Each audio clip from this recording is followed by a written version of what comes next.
So hello guys, स्वागत आहे तुम्हाला आजच्या ब्लॉग 11मध्ये. सो गाईज, आज पण आपली मॉर्निंग शिफ्ट होती आणि आणि मग ट्रेनने आलो असतो तर अजून उशीर झाला असता. मग घरी गेलो, बाईक घेऊन आलो. सो मग स्टार्टिंगचं जे रेकॉर्ड करतो आपण चालताना फिरताना ते रेकॉर्ड करता आलं नाही. आणि आपल्या मॅनेजरला पण 2 दिवस सुट्टी आहे. सो मीटिंगमध्ये पण शांतता आहे. फक्त उद्या ऑडिट आहे. सो तयारी करायची आहे की सगळे रजिस्टर कंप्लीट आहेत का, फाईल्स वगैरे प्रॉपर आहेत का, लॉग सगळ्यांचे बरोबर आहेत का. सो आज डेटा सेंटरमध्ये तर काय काम नाही, फक्त जे रजिस्टर आहेत तेवढंच फक्त कंप्लीट करायचे आहेत. कालच्या ब्लॉगमध्ये आपण जसं बोललेलो की ही रात्र महत्त्वाची आहे आणि काल रात्री असे पकडले गेलेत पैसे वाटताना सांगू नाही शकत. काक्यांना पळून पळून मारलेलं आहे. पण जो मुंबईमध्ये दबाव दिसतोय, दबाव नाही, जी अपेक्षा आहे ती शिवसेना, UBT, मनसे, राष्ट्रवादी यांच्यात दिसते. आता जर हा निकाल बरोबर लागला नाही तर मग नक्कीच गडबड आहे. कुठेतरी गडबड आहे की त्यांनाच सीट भेटत आहेत, त्यांचेच उमेदवार येत आहेत का.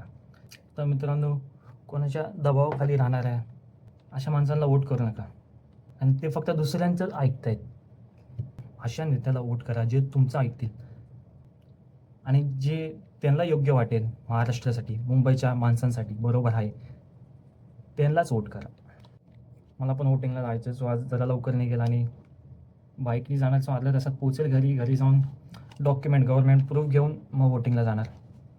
तर सर्वात पहिलं ज्यांनी मला सबस्क्राईब केलं, 50 जणांची टीम झालेली आहे, त्यांना धन्यवाद. स्टार्टिंगचे जे सबस्क्रायबर असतात तेच महत्त्वाचे असतात, तेच तुम्हाला पुढे घेऊन जाऊ शकतात.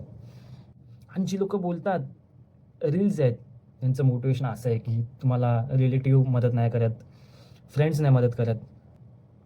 असं काही नाही आहे. माझ्या रील्समध्ये जाऊन बघा, त्यांचे कमेंट आहेत, माझ्या मित्रांचे कमेंट आहे, मला कॉल येत आहेत रिलेटिव्हचे की तुझं चॅनल कोणतं आहे, तू चांगलं बनवतोय, व्लॉग बनवतोय. मी जर व्हिडिओ टाकत नाही तर मला कॉल येतात की तुझे 2-3 दिवस व्हिडिओ बनले नाहीत, का नाही टाकलेत, कुठे आहेस तू. ज्यांना जी रील आवडणार तेच ते व्हिडिओ लाईक करणार. तुम्ही बोलणार की मी कुकिंगची व्हिडिओ बनवतोय आणि ही लोकं, ही मित्र अशी लाईक करतील, तर असं नाही आहे. सगळ्यांचे चॉईसेस वेगळे असतात. काय कायांना डान्स आवडतात, काय कायांना कुकिंग आवडतं, काय कायांना फिरायला आवडतं, काय फूड ब्लॉग बघतात, जे फूडचे शौकीन असतात. तर सगळ्यांचे चॉईस वेगळे असतात.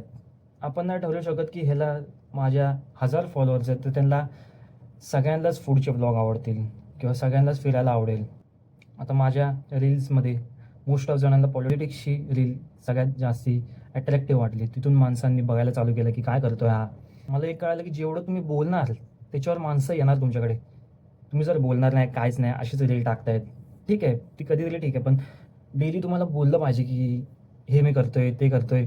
जोपर्यंत तुम्ही बोलत नाही ना तोपर्यंत तुम्हाला पण कॉन्फिडन्स येणार नाही की काहीतरी आपल्याला करायचं आहे, मोठं अचीव करायचं आहे. त्यामुळे कॅमेरा चालू करा, बोला त्याच्यासमोर, मग माणसं तुमचं ऐकतील आणि ते जे तुम्ही बोलतायत ते अट्रॅक्ट करतं फॉलोअर्सला, सबस्क्रायबर्सला. आणि डेलीच्या प्रॅक्टिसने तुमची ती स्किल्स वाढते. तुम्हाला जर बोलायला त्रास असेल, तुम्ही इंट्रोवर्ट असाल माझ्यासारखे, पण तुम्ही जर रोज बोलत राहिलात तर तेवढा कॉन्फिडन्स येतो. टाईम काढा स्वतःसाठी, स्वतःवर इन्व्हेस्ट करा. तर माझ्याकडे पण टाईम नसतो, पण मी चालताना ट्रॅव्हलिंगमध्ये व्लॉग बनवतो. तुम्ही बघितलं असेल की मी खाली बघून चालतो, समोर बघून चालतो आणि तेवढा टाईम नसतो आपल्याकडे. समोरून कोण जर चालत आलं, ठोकलं, काय करणार, खाली बघावं लागतं, खाली कुठे आपण खड्ड्यामध्ये पडतोय का.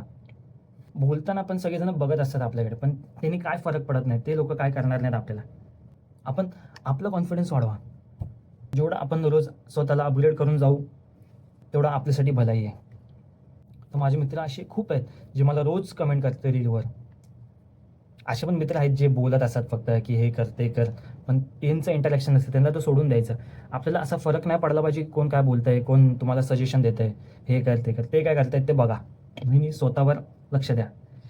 जे बोलतात त्यांना बोलत राहू दे की असं कर, तसं कर, नाही लक्ष द्यायचं. आपल्याला जे बरं वाटतंय, आपल्याला वाटतंय की हे आपण पुढे घेऊन जातोय, तर ते करा. आणि लक्ष नका देऊ तुमच्याकडे छोटा मोबाईल आहे, मोठा मोबाईल आहे, काय आहे, जे आहे त्याच्याने तुम्ही रेकॉर्ड करणं चालू करा. तुम्ही जेवढी मेहनत कराल तेवढं मॅनिफेस्टेशन स्ट्रॉंग ठेवा. तुम्हाला हे अचीव करायचं आहे, ह्या महिन्यामध्ये हे अचीव करायचं आहे आणि त्याच्यासाठी तुम्ही मेहनत करा, फक्त मेहनत करा. रिझल्ट माणसं देणार, देव देणार. टाईम कोणाकडे नसतो, स्वतः काढावा लागतो आपल्यासाठी, जर आपल्याला पुढे जायचं आहे तर. जर कोण कमेंट पास करायचं असेल तर सोडून द्या, नका ऐकू त्यांचं. तुम्हाला स्वतः अपग्रेड व्हायचं असेल तर अशा लोकांना फॉलो करा, अशा लोकांचे रील बघा जे बोलतायत, जे करतायत. एडिटिंग्स बघा, सारखं त्याच्यामध्ये गुंता की तुम्ही पण ते करू शकता. तुमच्यामध्ये पण ती कॅपॅसिटी आहे एडिटिंगची. जी रील तुम्हाला जे बघतात, तुम्ही जे बघताय ते रील, ते तुम्ही स्वतः बनवू शकतात. काही डिफिकल्ट नसतं. 2 दिवसामध्ये सगळं शिकता येतं. फक्त कॉन्सन्ट्रेट करून ते शिका. मला तर माझे मित्र येतात जे खूप वर्ष पण बोलले नाहीत. ते माझ्याकडे येतात. ते विचारतात, "तू YouTubeचं चॅनल चाल." ते येतात विचारतात, "तू YouTube चॅनल चालू केलं ना? व्लॉग्स बनवतो ना?" बोलतो, "हां." मी असं त्यांना बोलत पण नाही की मला सबस्क्राईब करा किंवा व्लॉग्स बघा. ते स्वतःहूनच नाव विचारतात, व्लॉग्स बघतात. आणि ह्या लोकांना माहिती असतं तुमचा स्वभाव, तुम्ही आधीपासून कसे आहात. सो ते बघणार, तुम्हाला अजून गाईड करणार ते, की अजून चांगलं कसं कसं करू शकतोस. सो ही स्टार्टिंगची 100-50 जणं ही महत्त्वाची असतात. आणि तुम्ही ज्यांच्यासोबत राहतायत ते बघा. ते पण आता मी ज्यांच्यासोबत राहतो ना, ते मला रोज बोलतात, की "हे कंटेंट घे, हे घे, ते बोल." अशा मित्रांसोबत राहा. असं नाही की स्वतः तुम्ही करतायत आणि तुम्हाला कोण असं सजेशन पण देत नाही. मला पण देत आहेत. आणि तुम्ही जेवढे शूट करतायत, आता 2 व्हिडिओ शूट केले, तर ते लगेचच त्या ॲपमध्ये घ्या आणि ते एडिट करायला चालू करा. त्याने तुमचा वेळ वाचतोय. भले ती एक व्हिडिओ का होईना, पण ती एडिट करायला घ्या. ती घ्या. त्याच्यानंतर तुम्ही पुढे काय करणार आहे त्याचं बघा आणि त्याने ते व्हिडिओ अलाइन करा. जर तुम्ही विसरला असाल ह्या व्हिडिओमध्ये बोलायला, तर पुढच्या व्हिडिओमध्ये ते रेकॉर्ड करा आणि मग ती व्हिडिओ पाठी घ्या. सो करायला घेतलं तर काही डिफिकल्ट नाही. तुम्ही करू शकता बिंदास. चालू करा. फक्त चालू करा करायला. तुमच्याकडे कंटेंट संपले असतील तर बाहेर जावा, एक्सप्लोअर करा. भेटा मित्रांना, त्यांना बोला, "तू येतो का? येते का?" जावा कुठेतरी जिथे तुम्हाला कंटेंट भेटतील, बनवायला भेटेल. कुठे इव्हेंटमध्ये जावा, फूड ब्लॉग करा, हॉटेलमध्ये जावा, रेस्टॉरंटमध्ये जावा आणि तिथून शूट करा. ते काय असं बोलणार की इथे शूट अलाऊ नाही आहे. उलट ते लोकं पण ॲप्रिशिएट करतात, तुमचे रील्स लाईक करतात, त्यांना तुम्ही टॅग केलं तर. आणि ते बेस्ट पार्ट असतं, ते मोटिवेट करतात. ह्याच व्हिडिओ आहेत, ह्याच व्हिडिओमध्ये तुम्हाला शिकायला भेटणार. तुम्ही जे चुका करतायत ते तुम्हाला गाळता येणार. स्टेज असते पुढे चालायची. जर तुम्हाला आताच मोठ्या स्टेजवर जाऊन ठेवलं, कोणत्या मोठ्या शोमध्ये, तर तुम्हाला तिथे बोलता येणार नाही आहे. सो इथे अपग्रेड व्हा. इथे बोलायला शिका.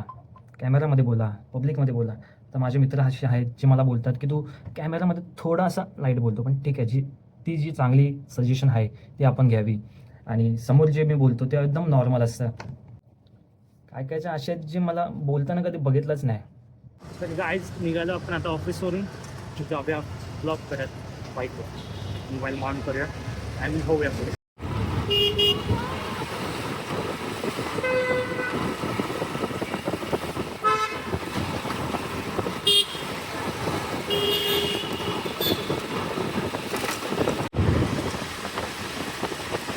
गल्लीतून बाहेर पडायलाच वेळ लागतो.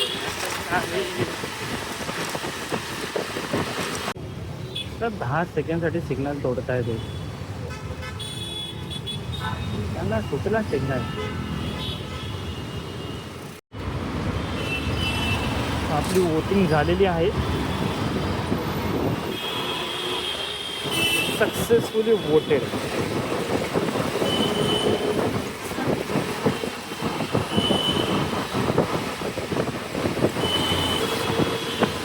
So stay tune, stay connected. Subscribe करा चॅनलला. वाजव बोलायलाच देऊ नको.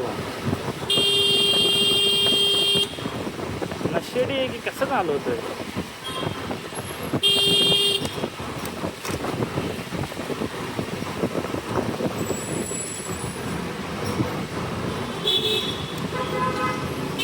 whatever. So guys, stay tuned, stay connected. Subscribe करा यूट्यूबला, फॉलो करा इंस्टावर, रील बघायला. आणि शुभ संध्याकाळ. जय शिवराय, जय महाराष्ट्र आणि जय हिंद.